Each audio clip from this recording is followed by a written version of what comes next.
Hoy no solo preparé un blog, lo que intenté fue dejar plasmado un homenaje sincero a todas esas personas que perdieron la vida aquel 19 de septiembre de 1985. Muchas nos dejaron por la fuerza incontrolable del terremoto, pero muchas otras se fueron por la culpa de algo que sí tenía responsables: la corrupción, la negligencia y las malas prácticas en la construcción. Edificios que jamás debieron levantarse con materiales de segunda se vinieron abajo como unas trampas mortales. No fue solo la tierra la que se abrió, fue también un sistema podrido que con su indiferencia y ambición cobró miles y miles de vidas. Recordarlas es reconocer esa doble tragedia, la natural y la humana. El 19 de septiembre quedó grabado en la memoria de la Ciudad de México como un día de horror y conmoción, cuando la fuerza de la naturaleza se impuso y la fragilidad humana se hizo dolorosamente evidente.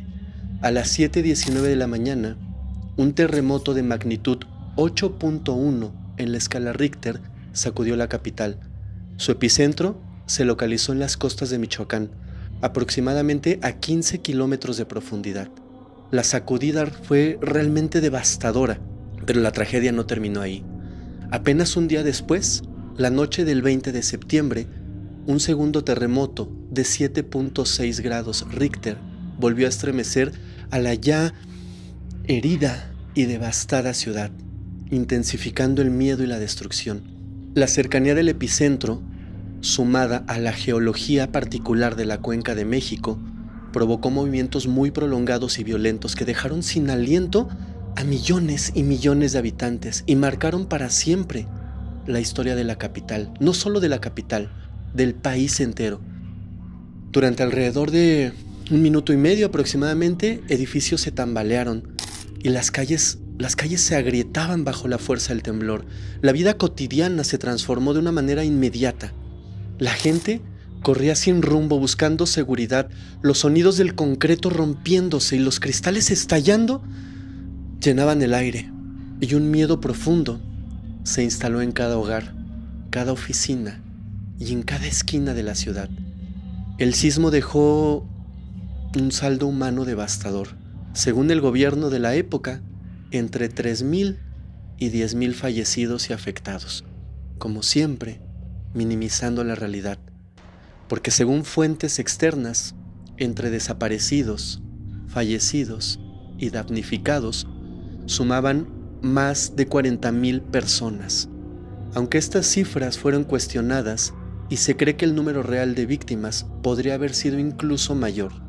Entre los muchos edificios afectados, el edificio Nuevo León, en la unidad habitacional Nonoalco-Tlatelolco, se convirtió lamentablemente en un símbolo del desastre. Este complejo habitacional de 15 pisos con 288 departamentos distribuidos en 3 módulos colapsó parcialmente durante el sismo. 2 de sus módulos se derrumbaron por completo, atrapando a decenas de personas entre los escombros, mientras que el tercer módulo sufrió daños graves y tuvo que ser demolido posteriormente. La magnitud de la pérdida y la destrucción impactó profundamente a quienes vivían en Tlatelolco o cerca de esta zona. Para muchos, la caída del Nuevo León no solo representó un edificio que se desplomaba, sino representó vidas que se apagaban en segundos, sueños que se destruían y familias que quedaban marcadas por la tragedia. Más allá de los edificios, la ciudad entera sufrió daños que dejaron a millones de capitalinos vulnerables. Se interrumpieron servicios esenciales como lo es la electricidad, el agua potable y las comunicaciones en general. Todo esto sumó desesperación a la ya terrible situación. En medio del caos se percibía la angustia de quienes buscaban a sus familiares, el miedo de quienes permanecían atrapados y la impotencia de quienes veían cómo su ciudad se desmoronaba poco a poco. El terremoto de 1985 dejó una huella imborrable, no solo en la infraestructura de la ciudad, sino también en la memoria de sus habitantes, y yo me cuento entre uno de ellos. Mostró de manera dramática cuán frágiles pueden ser las construcciones humanas frente a la fuerza de la naturaleza y cómo, en un instante, la vida puede cambiarnos para siempre. A mí en lo particular, me marcó para siempre aquel 19 de septiembre. Les voy a contar algo muy personal. Esa mañana salí muy temprano, de la mano de mi madre, rumbo a la escuela. Tomamos un camión que circulaba por Eje 1 Norte con dirección hacia la colonia Guerrero para posteriormente llegar a la colonia Santa María la Ribera. El viaje parecía uno más, como cualquier mañana, como tantas mañanas que había yo vivido mientras iba a la escuela. Hasta que de pronto todo cambió. El camión empezó a sacudirse de lado a lado con una violencia que de verdad yo nunca había sentido. Por un momento pensé que se iba a voltear. Yo iba recargado contra la ventana. Y al mirar hacia la calle, me encontré con una imagen que jamás se borraría de mi memoria. Una mujer abrazó desesperadamente a sus 2 hijos, que no tendrían más de 5 años, segundos antes de que una enorme barda se desplomara sobre ellos. Esa escena quedó grabada en mí con un dolor profundo, que todavía hoy, después de tantos años, me es muy difícil ponerlo en palabras, sin que un nudo se me haga en la garganta. Yo era solo un niño y no entendía con claridad quizás lo que estaba pasando. Más tarde, cuando la situación lo permitió, caminamos cerca de la zona de Tlatelolco porque ese era el rumbo que recorríamos todos los días, mi mamá y yo. Lo que vi superaba cualquier cosa que pudiera comprender un niño de mi edad. Edificios desplomados, familias enteras buscando entre los escombros, gritos pidiendo ayuda, polvo cubriendo el aire y un silencio extraño que aparecía de repente entre tanto caos. Era como caminar dentro de una herida abierta en la ciudad. Yo observaba con los ojos de niño, incapaz de dimensionar la magnitud de lo que había ocurrido, pero sí con la certeza de que estaba presenciando una tragedia que marcaría a todos para siempre.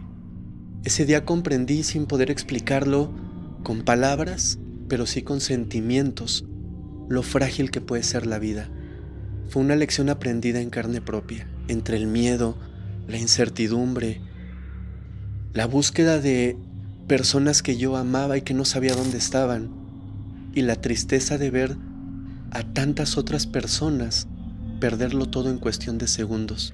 Desde entonces, cada vez que recuerdo aquel 19 de septiembre, siento que, de verdad, una parte de mí, una parte de Fernando, quedó detenida en esas calles cubiertas de polvo, dolor y llanto de desconocidos que en ese momento sentí como familia.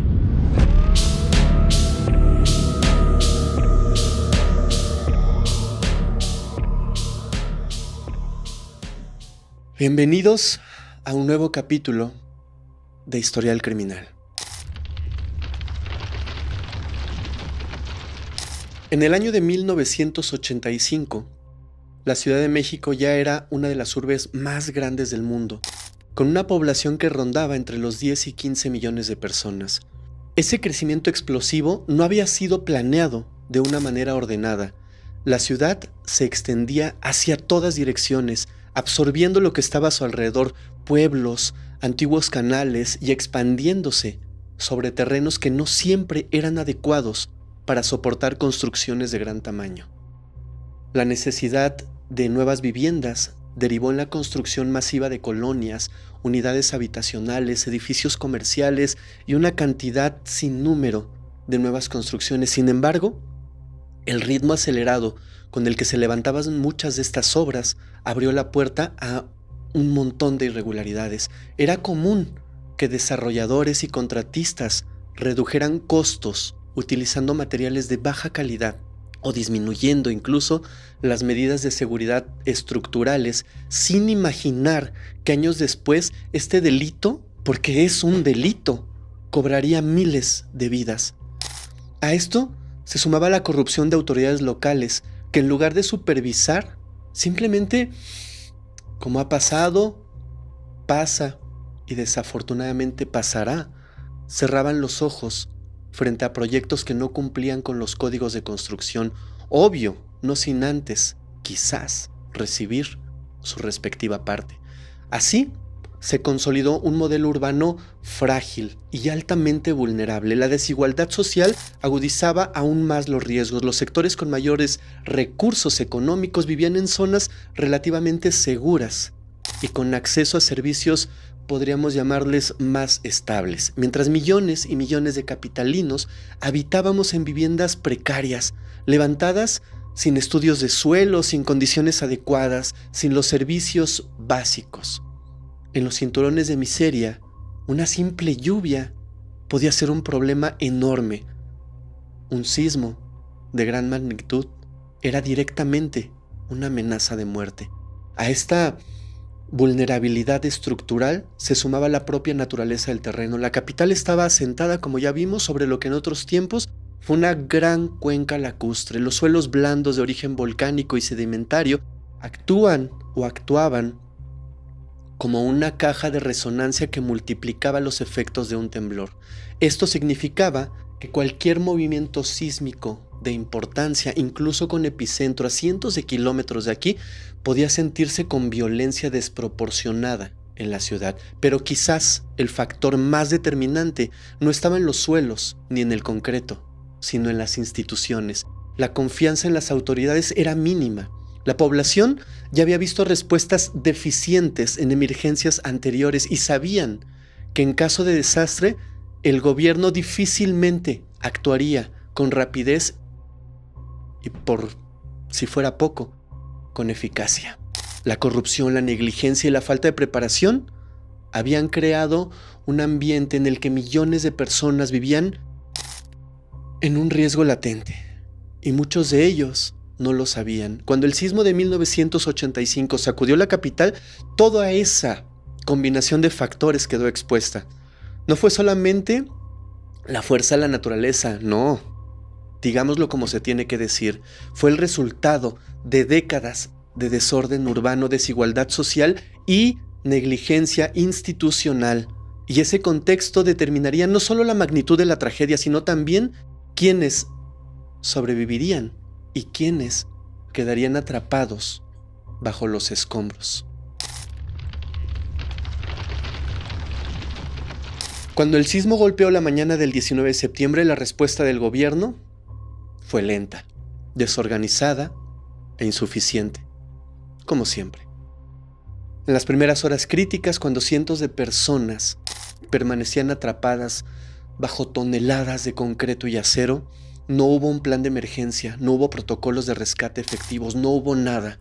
Ante ese vacío, la población quedó prácticamente abandonada a su suerte durante muchas horas. Fue entonces cuando ocurrió algo que marcaría profundamente a la sociedad mexicana: la organización espontánea de la ciudadanía. Hombres, mujeres, jóvenes y ancianos salieron de sus casas y se reunieron para formar brigadas de rescate improvisadas, con palos, picos, cuerdas, incluso con sus propias manos desnudas. Comenzaron a remover los escombros en busca de solo un objetivo: sobrevivientes. Muchos arriesgaron sus vidas entrando en edificios a punto de colapsar, guiados únicamente por los gritos de auxilio que se escuchaban a lo lejos. Esa respuesta solidaria se convirtió en un símbolo que aún hoy nos define a los mexicanos. Pase lo que pase, siempre estamos y estaremos unidos. Las familias también jugaron un papel central.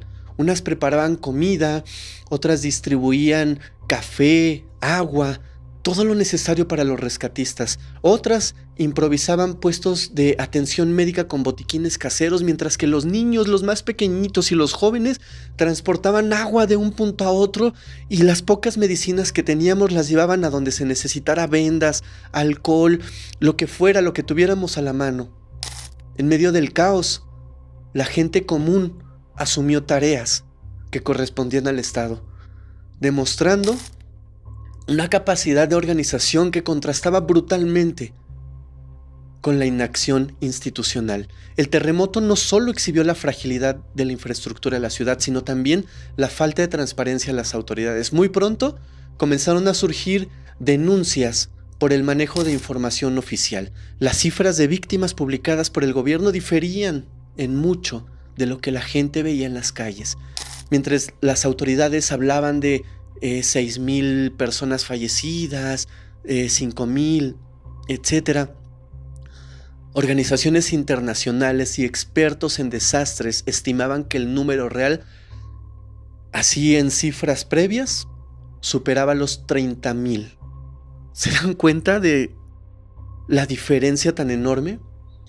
Esa brecha alimentó la indignación y la desconfianza hacia el gobierno en un contexto donde la opacidad, la mentira y la manipulación empezó a convertirse en la norma de la información. Uno de los episodios más desgarradores del terremoto estuvo relacionado con la situación de los hospitales.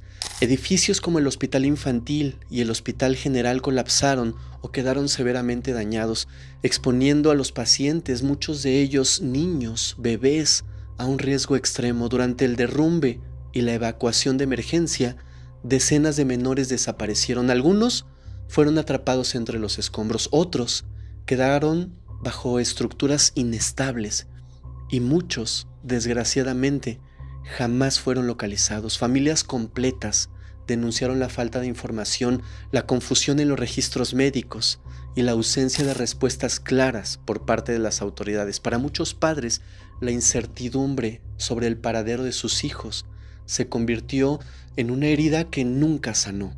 En el hospital infantil, la saturación de pacientes y la fragilidad de la estructura agruparon tragedias, pero también milagros. A pesar de la devastación, se registraron rescates excepcionales de recién nacidos que habían quedado atrapados entre los escombros durante días. Posteriormente fueron conocidos como los niños o los bebés milagro. Sin embargo, estas historias de supervivencia no podían ocultar las fallas del sistema de salud. Los hospitales no contaban con planes de emergencia, las edificaciones no cumplían con los estándares de seguridad y la rendición de cuentas frente a la desaparición de muchos niños era prácticamente inexistente. Una vez más, el gobierno. El Hospital General, uno de los centros más importantes de atención médica en la ciudad, enfrentó una situación muy similar. Durante el temblor, varios pisos colapsaron parcialmente y se generó un caos total. Personal médico, voluntarios y familiares intentaron rescatar a pacientes con lo que tenían a la mano: camillas, sábanas, incluso con sus propias manos empezaron a escarbar con lo que había a la mano. La confusión y el colapso de los sistemas de comunicación impidieron un seguimiento adecuado de los niños y adultos evacuados, dejando a muchas familias sin noticias de sus seres queridos durante días. Estos eventos expusieron de manera brutal la combinación mortal de negligencia, corrupción y falta de preparación institucional. Mientras el Estado mostraba su ineficiencia una vez más, la sociedad civil se organizaba para salvar vidas, llevando agua, comida, medicinas y ayudando a retirar escombros. Esa capacidad de respuesta espontánea y solidaria frente a la ausencia del gobierno transformó para siempre la relación de los mexicanos con sus instituciones. La memoria de aquella reacción colectiva permanece como un símbolo de solidaridad y resistencia. El terremoto de 1985 demostró con toda crudeza que la fuerza de la naturaleza puede devastar, pero que la indiferencia y la negligencia humana pueden indudablemente amplificar el desastre. Al mismo tiempo, también reveló la capacidad del pueblo mexicano para unirse, protegerse y sostenerse mutuamente, incluso en los momentos más oscuros, cuando quienes deberían de protegernos habían fallado. Antes de pasar al siguiente tema, que es el Hotel Regis, quiero platicarles un rumor que me parece que es importante. Se convirtió en un rumor porque quizás así lo quisieron las autoridades, porque quizás el caos, el desorden, la confusión lo convirtió en eso. Pero hay testimonios de la época donde muchos padres nunca encontraron a sus hijos.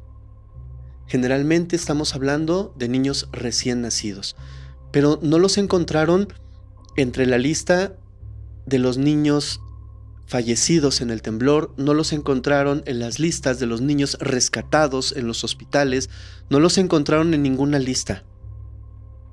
No había registro de ellos.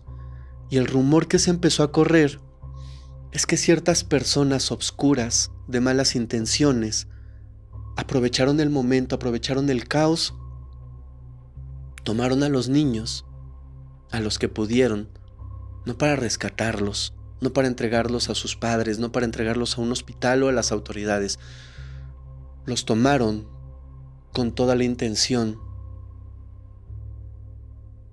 de pasarlos de mano a cambio de dinero. No puedo decirlo como debe de ser, pero sus intenciones eran del todo pésimas, eran malas. Se convirtió en un rumor porque muchas de estas cosas quizás al gobierno de la época no le convenía que se supieran, porque evidentemente se hizo en sus narices y no hicieron absolutamente nada. Decenas de padres buscaron a sus hijos en listas y nunca los encontraron. Es importante saber que estas historias existen. Algunos les llaman leyendas urbanas, otros dicen yo tengo un familiar que le pasó, otros son directamente víctimas de aquel momento. La realidad es que quizás nunca lo sabremos. El Hotel Regis. La última mañana del Hotel Regis, aquel día, comenzó como cualquier otra. Eran las 7 en punto del jueves 19 de septiembre de 1985 cuando las bocinas del emblemático edificio resonaron con la acostumbrada bienvenida. Buenos días, les desea el Hotel Regis. Es hora de levantarse. Para los huéspedes parecía un inicio de jornada rutinario. En pleno corazón de la Ciudad de México, nadie imaginaba que aquella sería la última vez que esa voz mecánica despertaría a alguien. Minutos después la calma se rompió. Este sismo de 8 grados en la escala Richter, como ya vimos, estremeció a la capital. Las televisiones se enmudecieron, las calles se llenaron de gritos alrededor del hotel y el estruendo de los edificios desplomándose superaba cualquier otro sonido. En cuestión de segundos, el Regis, orgullo de lujo y tradición en el centro histórico, se vino abajo, como si estuviera hecho de cartón.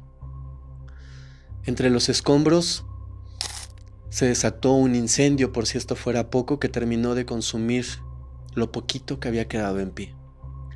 Lo que hasta ese instante era un hotel símbolo de modernidad, desgraciadamente, tristemente, quedó reducido a cenizas y polvo.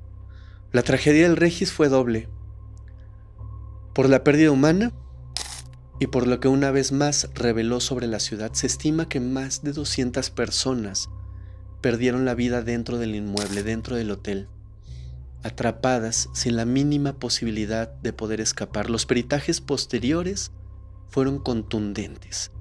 La cimentación del hotel no estaba adecuada al tipo de suelo. Las columnas habían sido mal dimensionadas y los materiales empleados, para sorpresa de nadie, eran de pésima calidad.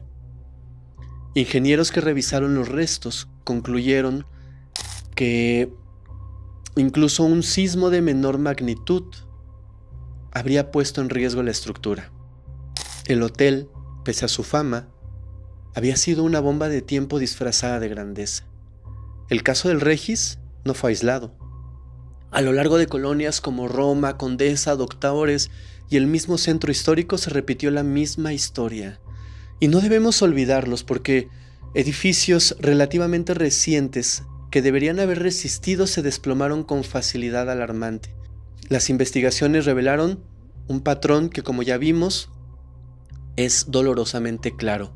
Mezclas de cemento adulteradas, varillas escasas o frágiles, columnas, muros de carga sin refuerzos y constructoras que simulaban procesos técnicos para abaratar los costos. Todo bajo la mirada permisiva o complaciente de autoridades de la época que debieron supervisar y en cambio ignoraron irregularidades, quizás a cambio de sobornos, quizás a cambio de favores, o quizás, aunque les suene tonto, quizás por flojera de no hacer su trabajo. Así quedó al descubierto el verdadero rostro de la catástrofe. El sismo sí fue el detonante, pero detrás de los derrumbes, como el del Hotel Regis, había un contubernio entre la corrupción, la negligencia y, por supuesto, la ambición. Miles de familias quedaron enterradas bajo escombros, víctimas no solo de la naturaleza, sino de decisiones tomadas desde la avaricia. El Hotel Regis, que alguna vez fue sinónimo de lujo y prestigio, terminó convertido en un símbolo doloroso de aquella tragedia. Años después, en el mismo terreno se levantó la Plaza de la Solidaridad, como un homenaje a las víctimas del Hotel Regis. Antes de seguir adelante, quiero decirles que edificios como el Hotel Regis, como el Hospital Infantil, como el Hospital General o como el edificio Nuevo León en Tlatelolco, son edificios desgraciadamente emblemáticos de aquel 1985, pero no olvidemos que no fueron los únicos. Quizás no los pueda nombrar aquí todos, pero muchas vecindades en la Colonia Guerrero, en la Roma, en la Condesa, en Tepito, en Santa María la Ribera, en la San Rafael, Mixcoac, Barranca, cientos de casas, estructuras, edificios, si no fueron solamente afectadas, cayeron. Y no olvidemos que también en estos edificios que quizás no se mencionan en ningún lado sus nombres, porque no eran tan grandes, también tuvieron víctimas, también hubo familias, también hubo madres, padres, niños, abuelos, que perdieron la vida en todas estas edificaciones, ya sea porque estaban mal hechas o porque simplemente la fuerza del terremoto las derrumbó. Pero no los olvidemos, porque no solamente fueron estos edificios que, repito, sí son icónicos, son muy importantes porque fueron enormes caídas, pero no olvidemos estas pequeñas edificaciones que también arrancaron de la vida a muchas familias.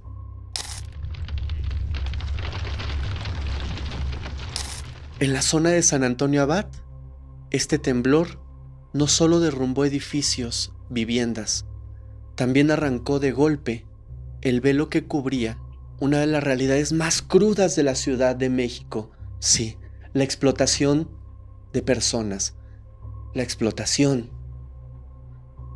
de las costureras. Cientos de mujeres, algunas migrantes de comunidades pobres, trabajaban hacinadas en talleres textiles improvisados en construcciones frágiles. Los dueños mantenían las puertas cerradas con candados para evitar que se llevaran retazos de tela o para que no perdieran el tiempo. Es increíble la avaricia. La mayoría de ellas ni siquiera tenía esta intención. De hecho, ninguna creo que tuviera esta intención de robarse un pedazo de tela. La mayoría de ellas no tenía contratos, no tenía seguros, no tenía prestaciones. Ni siquiera estaba marcado su nombre en una nómina. Su paga era mínima, calculada por prenda terminada. Y las jornadas se extendían más allá de lo humanamente tolerable. Ese 19 de septiembre, los edificios colapsaron con ellas dentro, sin tener la oportunidad siquiera de huir. Se calcula que en los múltiples talleres perdieron la vida más de 1,000 personas, aunque las cifras oficiales nunca fueron claras. Por supuesto, la impunidad, ocultar datos.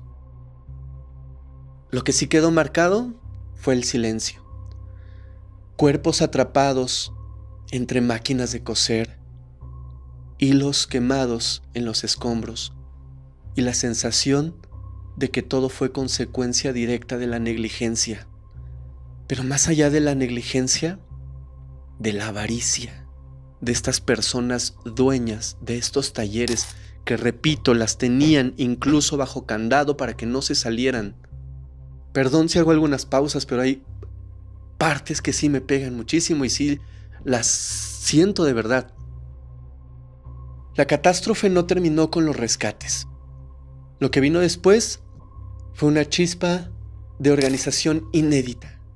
Las sobrevivientes y los familiares de las víctimas decidieron no quedarse callados, se organizaron en las calles, formaron el sindicato de costureras llamado 19 de septiembre y comenzaron una lucha por derechos laborales básicos. Aquellas mujeres que habían sido invisibles pasaron a encabezar marchas, a denunciar la corrupción de inspectores que permitieron talleres inseguros y a exigir indemnizaciones a empresarios que pretendían lavarse las manos. El movimiento se convirtió en más que un símbolo. De entre las ruinas nació una voz colectiva que reclamaba justicia, justicia social y dignidad. Sin embargo, el paso del tiempo mostró que la memoria es frágil, que la memoria no se conserva y que la ciudad, a pesar de las lecciones, volvió a cometer los mismos errores. El 19 de septiembre del año 2017, exactamente 32 años después, la tragedia se repitió.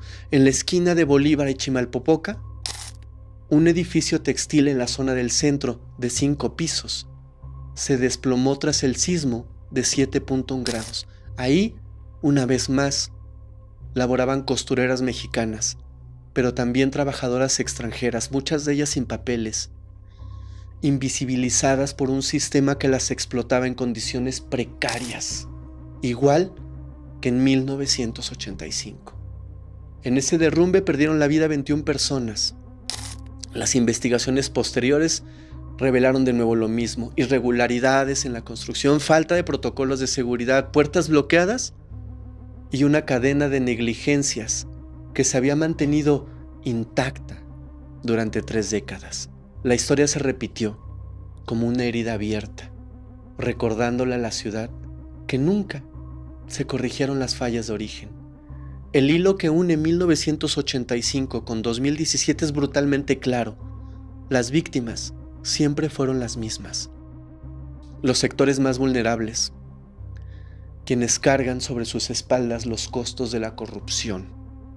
Sí, de la corrupción y la indiferencia. Los escombros de San Antonio Abad y de Chimalpopoca no solamente dejaron polvo y pérdidas de vida, dejaron también esta verdad que es imposible de ocultar. La tragedia no fue únicamente producto de la naturaleza, como ya lo vimos, sino también de un sistema que permitió que esos talleres existieran en condiciones infrahumanas.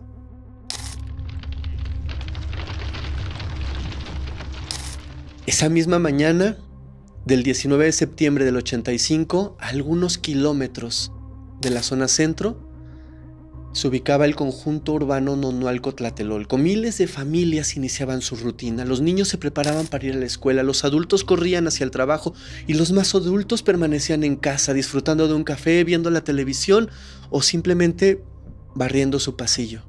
Nada parecía distinto. Hasta que a las 7:19 de la mañana, un rugido subterráneo rompió la calma. La tierra comenzó a sacudirse con una fuerza devastadora. El conjunto de Tlatelolco, construido en la década de los 60 como un emblema de modernidad, fue una de las zonas más golpeadas de la ciudad. Sus torres de concreto, pensadas para ser símbolo de progreso urbano, se convirtieron rápidamente en trampas mortales. El edificio Nuevo León fue el rostro más visible de la tragedia. Como ya lo vimos, un bloque de 15 pisos que se desplomó en cuestión de segundos, arrastrando consigo a cientos de personas que quedaron atrapadas entre losas y varillas.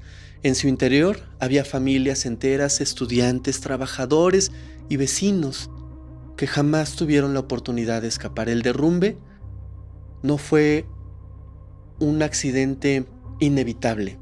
Las investigaciones posteriores revelaron negligencias graves. Una vez más, columnas mal reforzadas, acero insuficiente, cemento de baja calidad y un diseño que ignoró los riesgos sísmicos de una capital que está expuesta a eso. La corrupción había hecho de las licitaciones un negocio y las constructoras, al reducir costos con materiales de segunda, levantaron edificios que eran frágiles ante una sacudida de tal magnitud. Lo que debería de haber sido un orgullo arquitectónico terminó convertido en símbolo del dolor colectivo. El panorama en Tlatelolco era realmente una pesadilla. Yo pasé por ahí, yo caminé por ahí. Entre la polvadera se escuchaban los gritos de auxilio de quienes habían quedado bajo toneladas de escombros. Vecinos y brigadistas improvisados intentaban remover piedras desesperados y losas que no soportaban con sus manos, mientras la ayuda oficial llegaba tarde y, por si fuera poco, mal organizada. La desesperación se mezclaba con la incertidumbre. Nadie sabía cuántos estaban atrapados y cada minuto que pasaba significaba que una vida se apagaba lentamente. Se calcula que tan solo en el edificio Nuevo León murieron entre 200 y 300 personas, aunque las cifras reales jamás fueron reconocidas del todo por las autoridades. Y este fue solo uno de los colapsos. En Tlatelolco, otros edificios como el edificio Oaxaca, el edificio Juárez, también sufrieron daños estructurales severos. Algunos quedaron tan fracturados que tuvieron que ser demolidos después.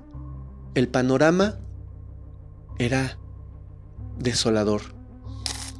Enormes bloques habitacionales que en su momento representaron la promesa de vivienda digna para miles, se levantaban ahora como esqueletos a punto de caer. La tragedia no terminó al amanecer. Esa misma noche,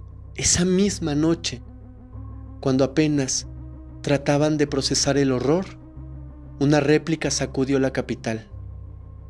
Muchos edificios que habían resistido la primera embestida ya no soportaron el segundo golpe.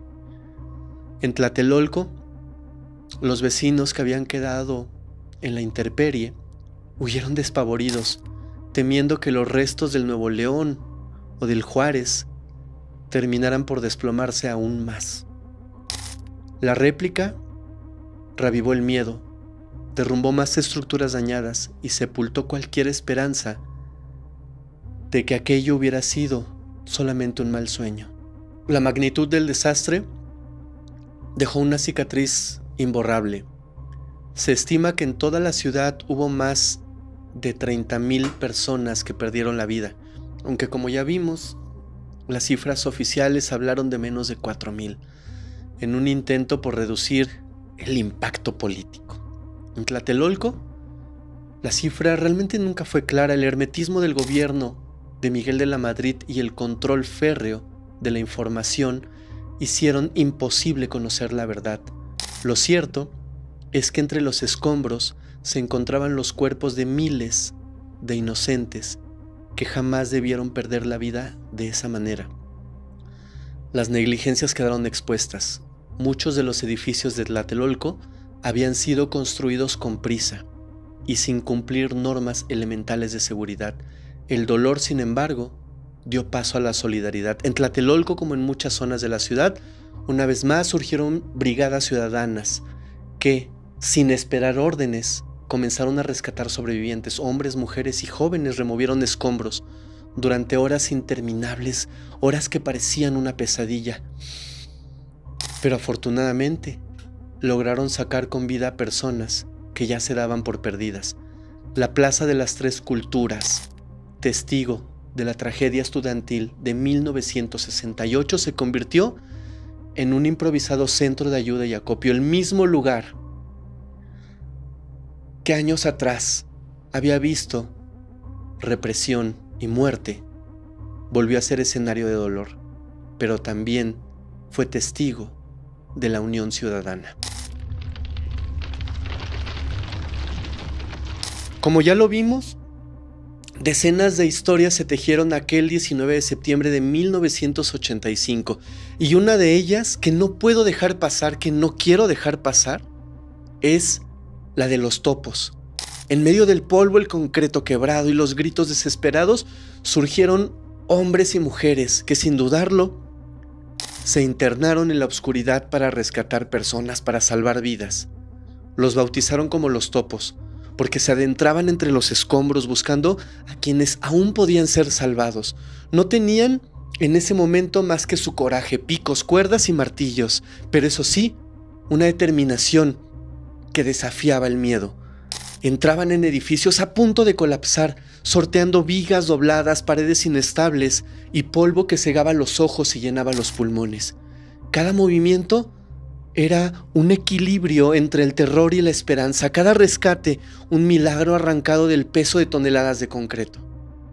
Cuando encontraban una mano temblorosa estirada hacia ellos, un rostro cubierto de polvo, o quizás un niño aferrado a la vida, la ciudad volvió a respirar, aunque solo fuera por un instante, un breve momento.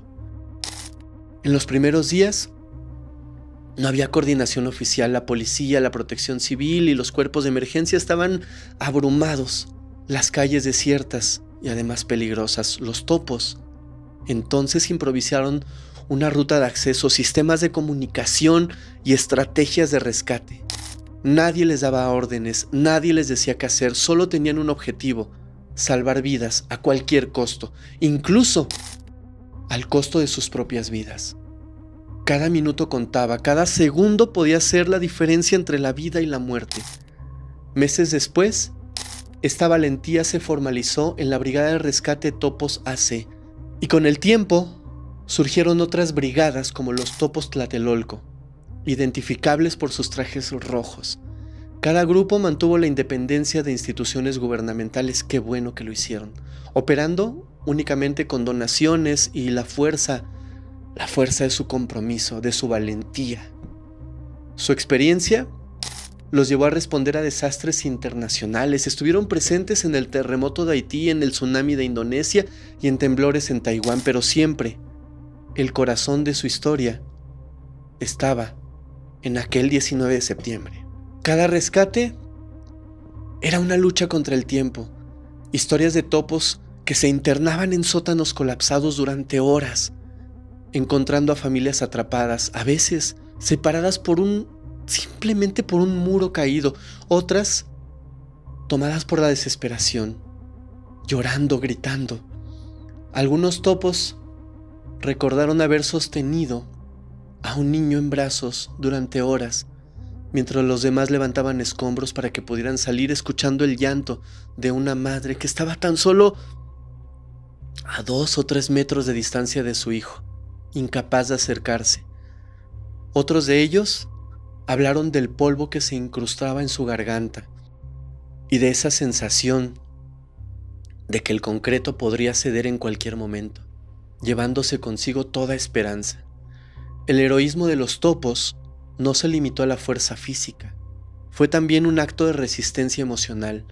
Se enfrentaron al dolor de encontrar cuerpos que ya eran irrecuperables, al grito de familias que jamás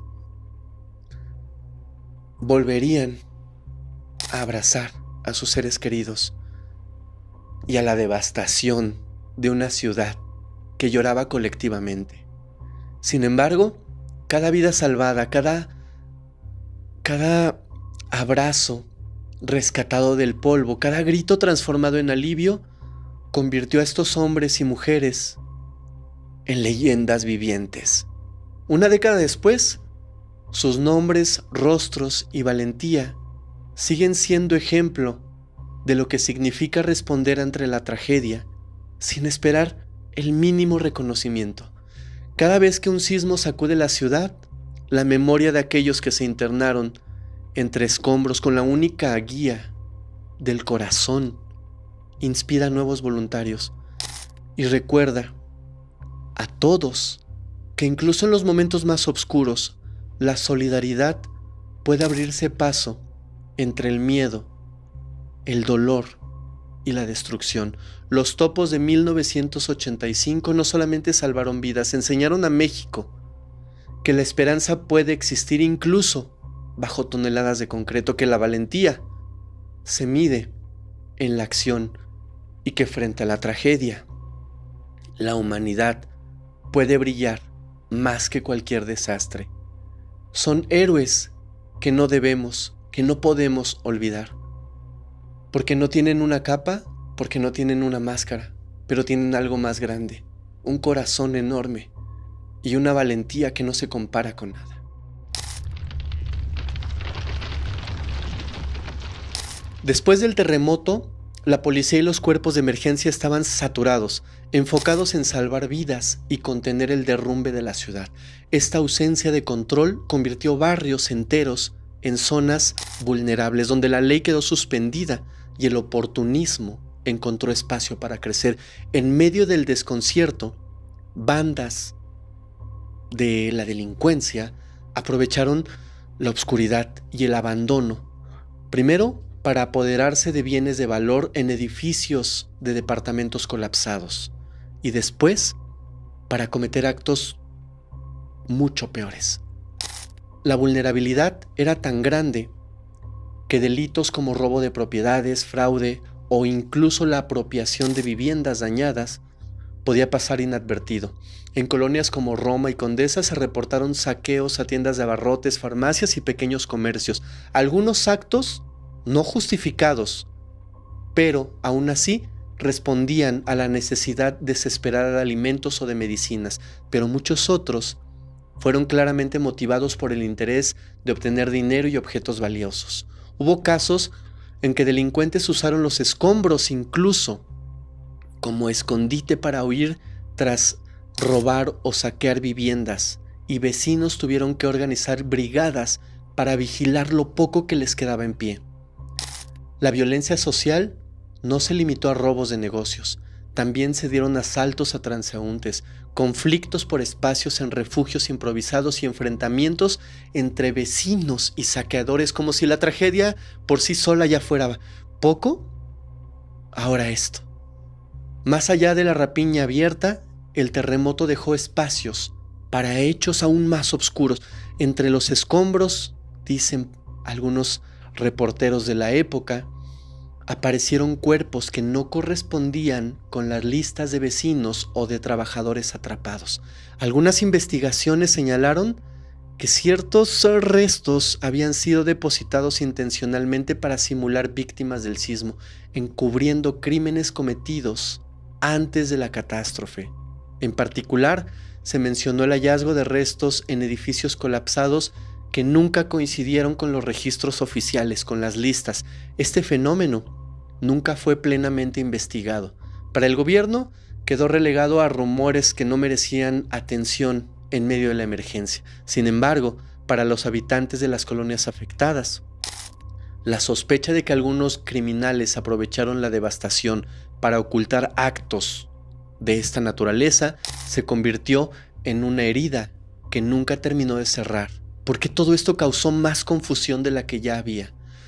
La falta de respuestas oficiales alimentó un sentimiento de impunidad que se mezcló con el dolor de la tragedia, indudablemente.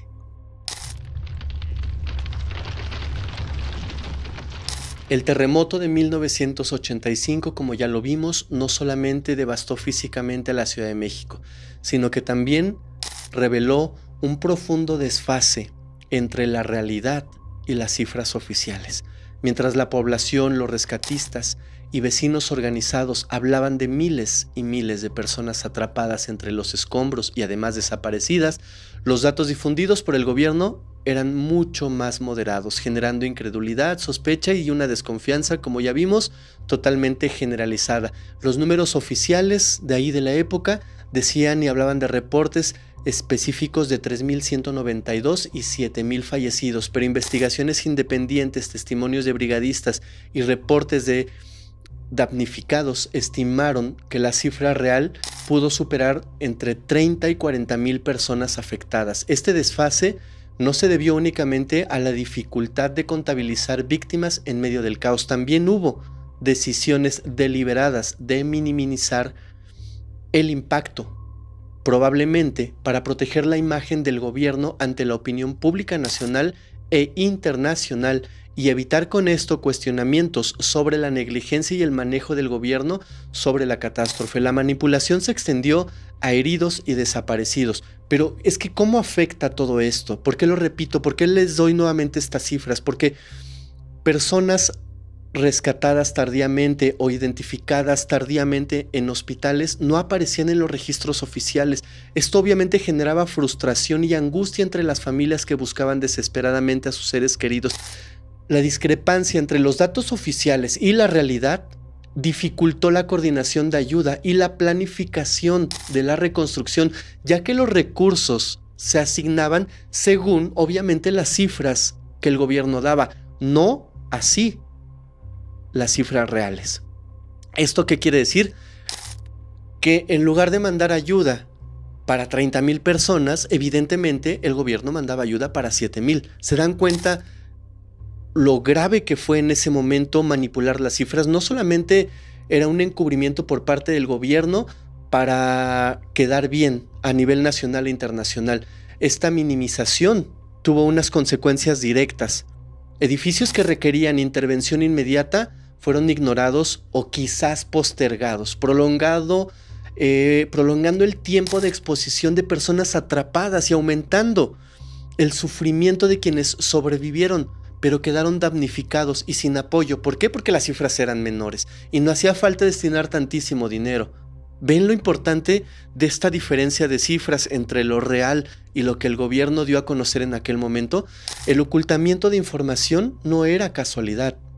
La prioridad del gobierno era mantener controlada esta narrativa pública y evitar críticas por su negligencia, por su corrupción y por sus deficiencias estructurales evidentes en numerosas construcciones donde el gobierno intervino o al menos dio los permisos.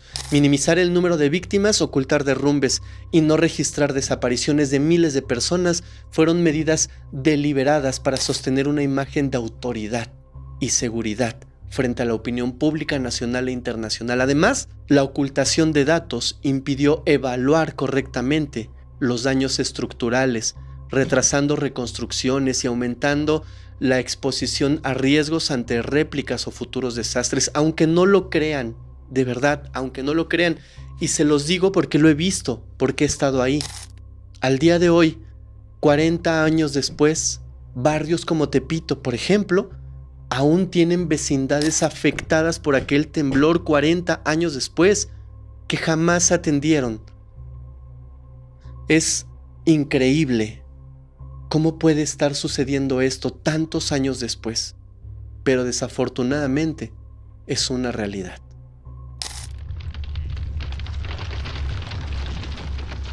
Tras el terremoto, la Ciudad de México enfrentó una nueva y monumental tarea de reconstruir sus zonas devastadas. Sin embargo, desde el inicio la reconstrucción estuvo marcada una vez más por fallas muy similares a las que provocaron los colapsos iniciales. La urgencia por restaurar la vida urbana llevó a desarrolladores y autoridades a tomar atajos una vez más en materiales, supervisión y permisos, replicando errores que décadas antes habían contribuido a la tragedia. El uso una vez más de cemento de baja calidad, acero insuficiente y técnicas de construcción inadecuadas, una vez más se volvió recurrente.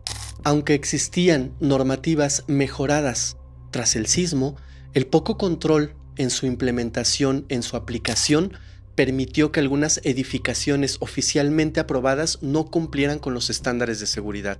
La necesidad de reubicar a la población desplazada impulsó construcciones aceleradas, muchas veces sin verificación adecuada de planos, estudios geotécnicos o pruebas de resistencias estructurales. Los permisos de construcción representaron otra falla crítica. Autoridades otorgaban licencias sin revisar si los proyectos cumplían con las normas sísmicas, quizás porque eran muchos, quizás porque había algo más de por medio, quizás porque simplemente no lo querían hacer, ignorando recomendaciones de expertos o aceptando quizás sobornos para agilizar trámites. La prisa, sumada a la corrupción y negligencia, generó un escenario en el que la reconstrucción podía ser tan peligrosa como los edificios derrumbados durante el sismo original. Un ejemplo emblemático es el conjunto habitacional Tlatelolco, reconstruido parcialmente tras el sismo. Inspecciones posteriores revelaron que se habían omitido reforzamientos esenciales y que algunas paredes y columnas fueron levantadas con materiales de baja calidad.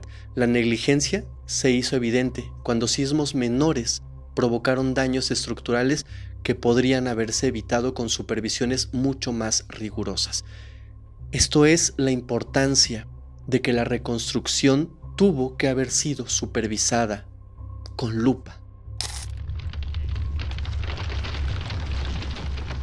Los errores en las reconstrucciones tuvieron consecuencias claras en sismos posteriores. La experiencia más dolorosa fue el 19 de septiembre del año 2017, fecha que marcó una especie de trágica coincidencia con el desastre del 85, misma fecha.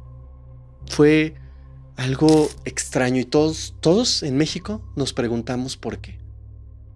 Pero bueno, muchos edificios construidos o reconstruidos tras 1985, una vez más, sufrieron daños o se derrumbaron, revelando que los problemas de calidad de materiales, permisos y supervisión simplemente no habían sido resueltos. En la colonia Roma y la Condesa, edificios nuevos colapsaron, también en la colonia del Valle, o sufrieron daños graves, a pesar de haber sido construidos con supuestas normativas reforzadas. Yo mismo pasé por la calle de Gabriel Mancera en el año 2017.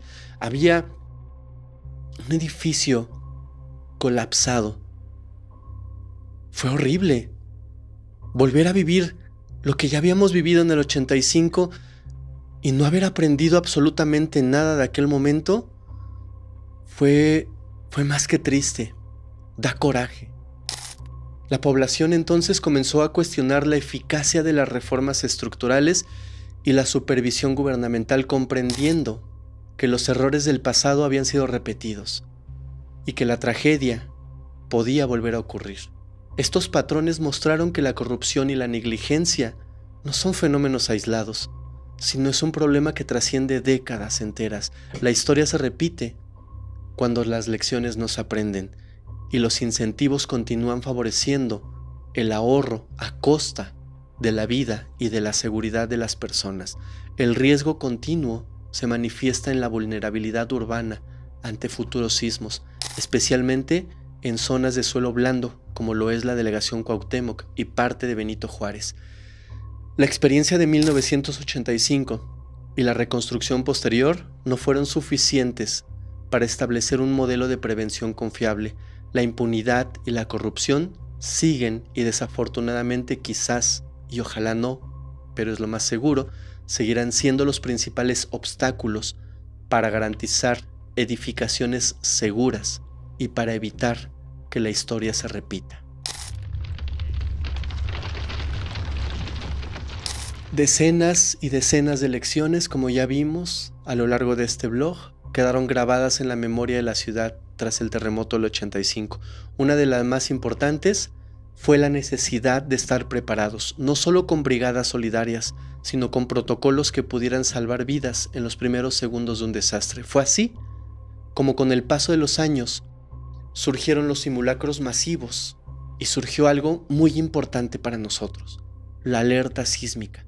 Dos herramientas que transformaron la manera en que México enfrenta la amenaza constante de los temblores. Los simulacros comenzaron con ejercicios sencillos en escuelas, oficinas y edificios públicos. Al inicio, muchos los veían con algo de indiferencia, como una rutina incómoda que interrumpía el día. Sin embargo, la memoria del 85 recordaba que la improvisación costaba caro. Con el tiempo estas prácticas se volvieron un acto de responsabilidad colectiva. Niños, trabajadores y familias enteras aprendimos a reconocer rutas de evacuación, puntos de reunión y medidas de seguridad básica. En cada ejercicio se repetía una enseñanza silenciosa. La prevención también es una forma de valentía. Paralelamente, la ciencia y la tecnología trabajaron para dar un paso más allá. A principios de los años 90, más o menos, nació la idea de un sistema capaz de detectar los temblores antes de que llegaran a la ciudad, antes de que llegaran a la capital. Así se creó la alerta sísmica.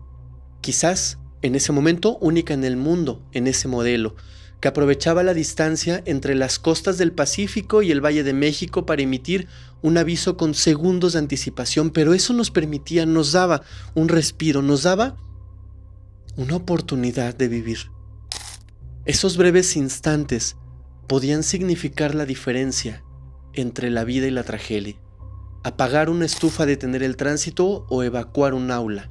Hoy, tanto la alerta sísmica como los simulacros forman parte de la identidad de nuestra ciudad, porque en una tierra que tiembla, estar preparados es una forma de honrar la memoria de 1985 y de demostrar que el dolor pudo transformarse, al menos a nivel ciudadanos, en organización y aprendizaje.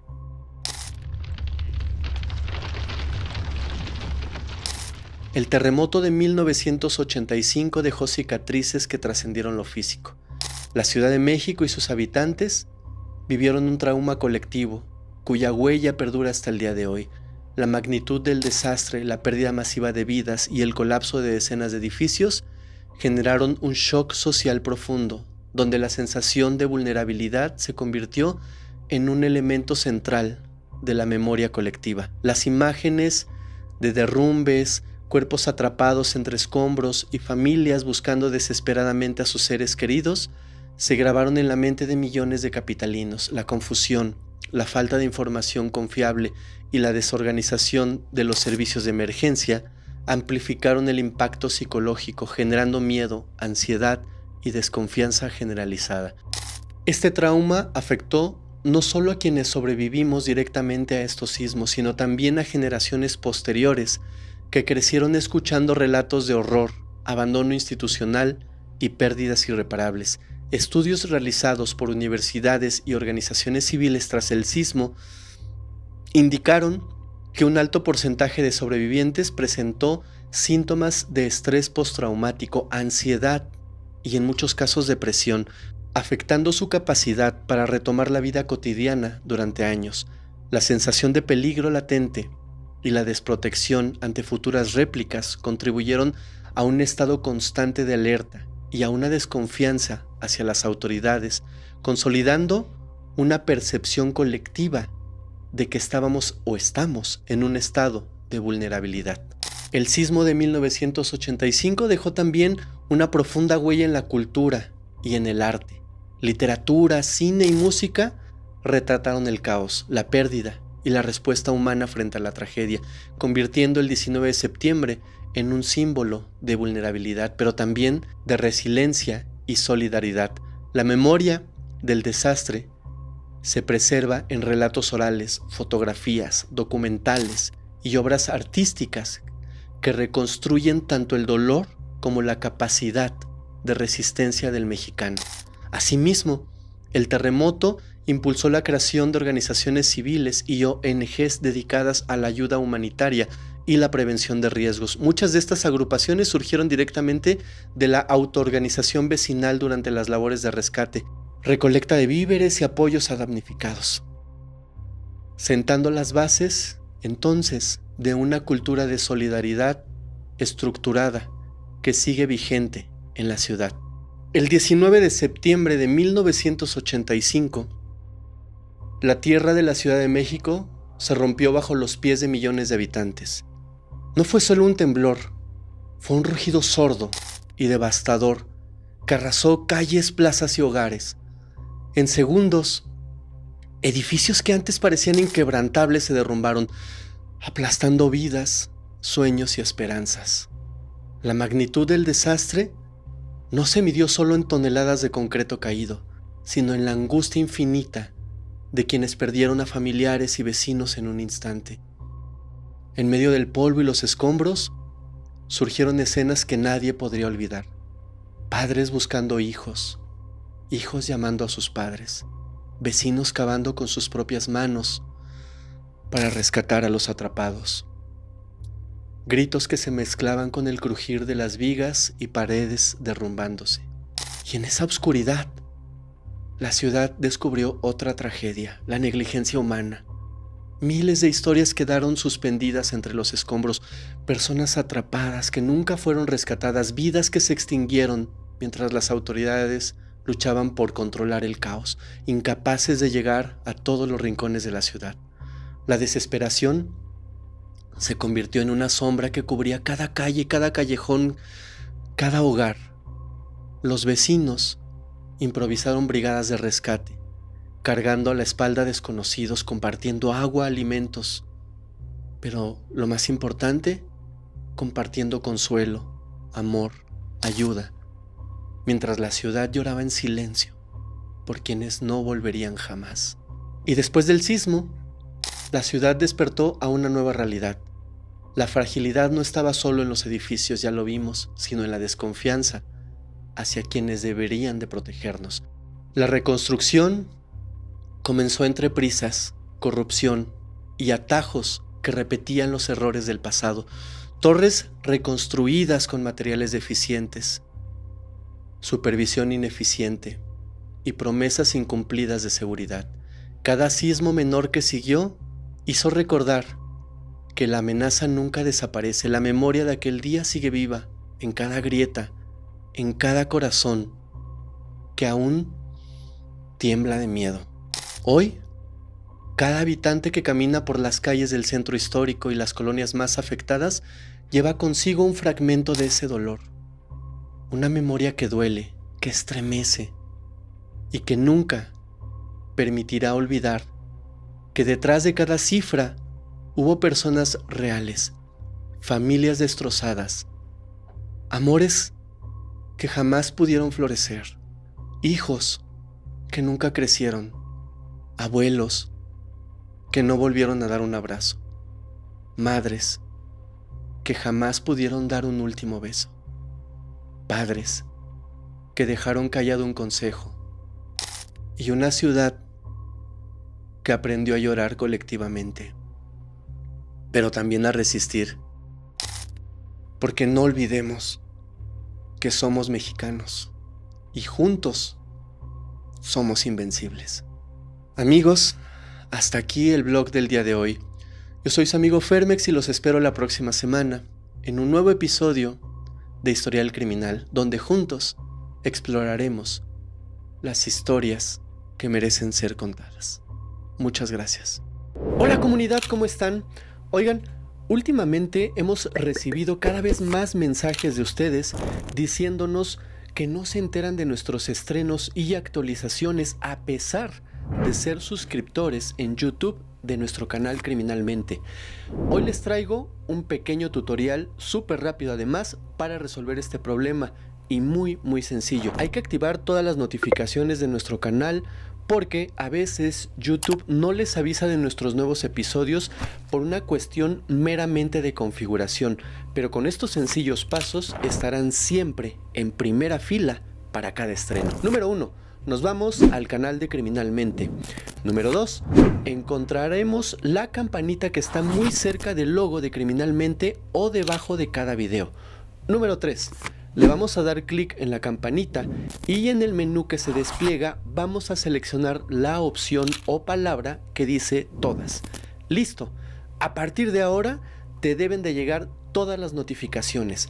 De esta forma estarán conectados con cada historia que subamos. Comunidad, de verdad, muchas gracias por ser parte de Criminalmente y por tomarse este momento para activar las notificaciones. Con esta sencilla acción se aseguran de no perderse ningún post, avance, capítulo y estreno en vivo de Criminalmente, donde semana a semana exploraremos juntos las historias que merecen ser contadas. Muchas gracias, nos vemos pronto, chao.